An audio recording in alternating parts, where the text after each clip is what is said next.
It's me, Yumiko Jabami. I'm gonna show you how I do my everyday makeup for school. Before I get started with any kind of makeup, I wanna get my hair out of my face. So yes, that includes the bangs. Mind my forehead, I'm super insecure about that. Oop. Oop. So let me get my bangs back together, because right now they are a little suspicious. What should my stakes be for today's gamble? Well, it's always more fun with more people. For me, I really love to make everything in my life a gamble, because essentially it is. If it doesn't have stakes, I don't want to be fucking involved in it. I'm Yumiko Jabami. Woo! How exhilarating was that?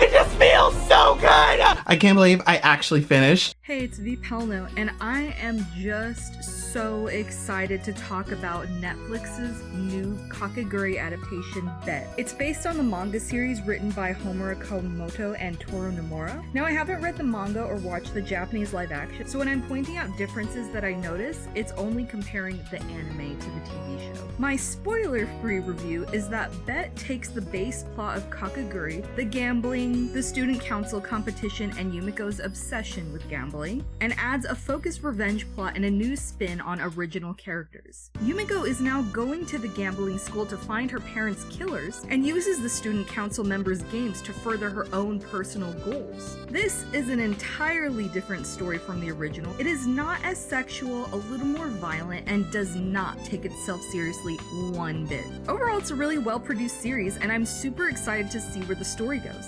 Now for the spoilers. Turn back if you do not want to be spoiled on Netflix's Bet series. As I mentioned, I have no idea if Bet is taking liberties or if they're taking these new plot lines directly from the manga. I remember that a huge part of Yumiko's mystique is that you don't know why she's so obsessed with gambling, and you never really hear about her parents or guardians. Bet leads quite heavily on Yumiko's quest to avenge her parents. This is surprising since the Kakeguri anime is written in a classic tournament style, where each episode is about her facing off against a different opponent with a different game each time, and her goal is solely to gamble for fun.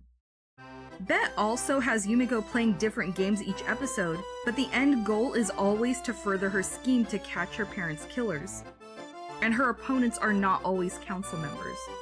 I was really impressed that they brought in completely different games from the anime, and I found myself really rooting for her to catch the killer. I would even say that Bet comes off as gambling Harry Potter. All the main characters' parents are in this secret society at the school, the Kakeguri Club, and their kids now partake in this secret society, which basically makes the Kakeguri Club the Order of the Phoenix.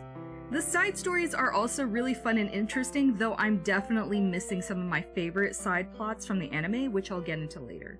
I think the narrative is weakest when Yumiko actually confronts the people who killed her parents, and yes, I said plural people.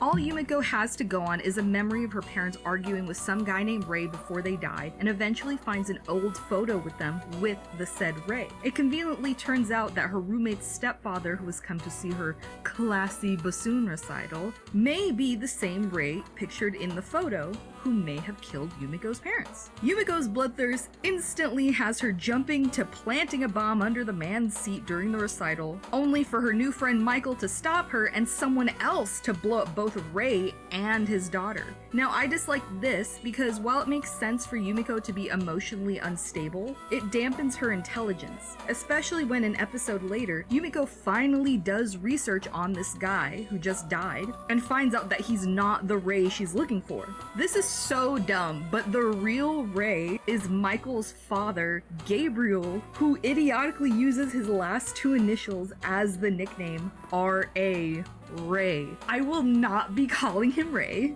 because what the fuck? But he is supposedly the real mastermind. Once again, Yumiko schemes and connives to get close to him, only for him to reveal that he's not the real mastermind, but the entire Kakeguri Club is to blame. Oh, and her mom is alive, actually. Then he dies, and Kira's dad is blamed for his murder. I don't like this either. I think they should have done more to set up the Kakeguri Club to seem more dangerous, as Gabriel isn't even in the mob anymore, and it's Kira's dad who is actively putting hits on people. Everyone else is kind of used for comedic purposes. Plus, the reveal last minute that it was a group decision to kill Yumiko's parents made Gabriel's death fall flat for me. When it comes to the overall plot, other than those two weird deaths, I was hooked all the way through, and I can't wait to see where the story goes from here. Yumiko Jabami is played by the delightful Miku Martineau. Miku totally gets it. From her crazy wide-eyed excitement to the incessant giggling when she's sneaking around, Miku is the perfect fit for the role and makes every scene a fun ride. I think it's interesting that they gave her a martial arts background this time around. It makes me want to learn more about her relationship with Miss Kawamoto, her guardian. They kind of make this Batman and Alfred duo. Like, what is in Miss Kawamoto's past that she was able to help Yumiko get into this situation? I do appreciate that they mostly stick to her core trait of gambling above everything else, and that her seeing friendship as a distraction is part of her character arc. Speaking of friends, Ryota is now Ryan, played by Ayo Solanke. They did a really wonderful job choosing the main trio. I was stunned at how fleshed out they made Ryan compared to Ryota. I feel like Ryota was more of a commentator and not an active player unless Yumiko needed to use him in her games. Meanwhile, Ryan is teaching Yumiko how to dance, saving her from herself, and fighting tooth and nail against capitalism. Let's talk about that real quick. I think in shows like Kakeguri, where we get comfortable watching people throw money around for fun, it's easy to forget that the reason they're able to do that is often shown to be exploitation. In this world, poor people or people in debt are made to be slaves and treated like literal animals. One of the best scenes in the show is when, while undercover, Ryan is forced to participate in a game where the staff of an event are forced to fight over a wad of cash. He literally claws his way to the top, and though he thinks he's won, becomes the new target. The shot, the framing, the choreography is absolutely genius. And it pulls off this whole eat the rich theme, as we are shown that the only people who get physical in this show are those who are desperate and trying to climb to the top. Meanwhile, the upper class or student council members hardly ever get their hands dirty. This theme carries beautifully to Mary, played by Eve Edwards, whose story remains nearly identical, but has her prejudice against the house pets reflected to her when Riri becomes romantically interested in her. I won't lie, I always wanted Mary and Yumiko to be together, but this was an interesting twist. Mary fights so hard to return to the student council. You can see that she thinks she's already there when she and Riri get closer, but even after showing her devotion by getting her finger chopped off, she is still snubbed and used as a coaster when finally getting her seat back and meeting the student board members. I get the feeling that this is why they decided to make the cast diverse, as there are still a lot of people who refuse to give people opportunities based on differences in race, religion, and creed. Mary is everyone who, despite their proficiency and experience, hit that glass ceiling hard. Kira is Bet's version of Killer Queen Kirari, played by Clara Alexandrova. I just love how cold and creepy she comes across. All I want to talk about is her best episode, the flag episode. Kira is visited by her mother. Despite them being in the middle of a game, Kira's mother interrupts to scold her daughter for failing in her duties as student council president. Kira, trying to save face, regains control by dismissing the other players, as if to say, I'm important, so I can pause the game anytime I want. This shakes her up, so when she sees Riri has a better card, she asks her sister to trade cards for strategic purposes, but there's this blink and you'll miss it moment where she makes this little face as she's exchanging the card that shows she's completely terrified. It's all for nothing, as her mother's scolding is unexpectedly used against her, and we get this amazing scene of Kira breaking for the first time and beating against the door like a feral animal. God, it was so shocking and satisfying to see her lose her cool like that. I will say that I'm not sure where her character will go from here. I don't like the idea of her becoming an ally to Yumiko. One of the greatest elements of the anime Kakeguri is the suspense and tension around waiting for Yumiko and Kirari to finally face off against each other. Kirari is constantly looming over the narrative and pulling strings for multiple seasons up until their big battle. Having Kira as an ally so soon is wasting the potential of the actress, who has been an amazing villain so far. And the poison kiss! Baby! I love that shit. Riri, played by Onwin O'Driscoll, is definitely the character I have the highest hopes for. She doesn't really do much beyond her romantic involvement with Mary. Things mostly happened around Riri other than following through with her father's ordered assassination. The sister rivalry is cool, but it's mostly Kira, as Riri only has like 5 lines the entire season. And I don't really remember much about her anime counterpart, but I really hope they meet the hype they've created for her, as it seems they're setting her up to be a huge villain, or at least a mega player in the next season. Michael is okay. I'm not sure who he's supposed to be referencing from the anime. It seems like he's a completely original character, but he is the most boring. I think they made it too obvious from the jump that he's meant to become another antagonist later in the series, because he's literally described as broody, a loner, and hates to gamble, which goes against literally everyone else's raison d'etre. I look forward to him being a bad guy, but other than that, he didn't really stand out next to the other characters. Is that bad that I kind of want him to get with Dory? Dory is kind of cute.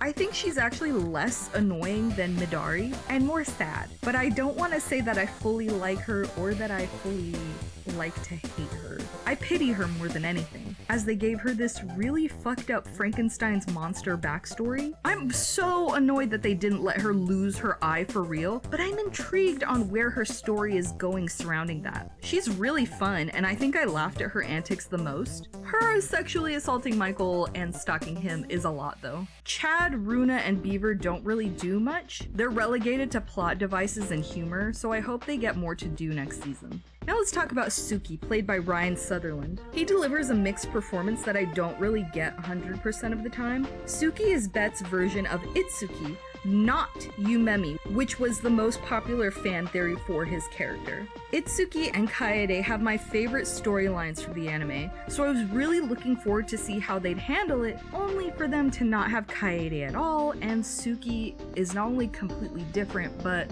the messiest character in my opinion. They start off really strong. I love pre-death Suki a lot. I think they were really smart having an influencer character to represent the kind of vapid rich bitches that would go to this school. I also loved how they turned cancel culture into one of the games. It makes so much sense. It seems like a game people really could play. The payoff of Suki's secret being previously known as alpha male Sean was hilarious and really well written. However, I wish that they either never killed Suki off or that they stuck to their guns and actually killed them. The Suki that comes back is completely different and is only on screen for quips and humor, essentially. Also, it's weird that Kira makes it explicitly clear that she can't have Suki on the council anymore because their reputation is ruined. So it makes no sense that they can just come back after they've died, though it does sound familiar.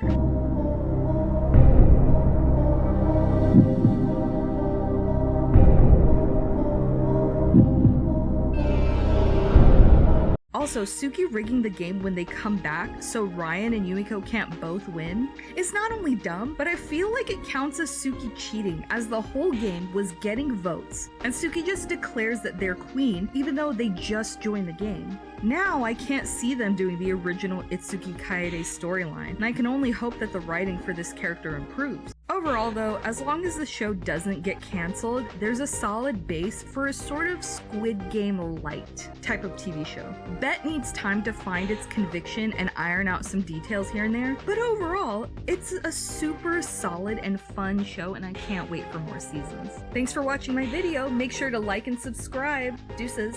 So now that I've won the gamble, what will you do? Not only does each and every single one of you who watch this video has to Venmo me $1, you also have to like this video, subscribe to my channel,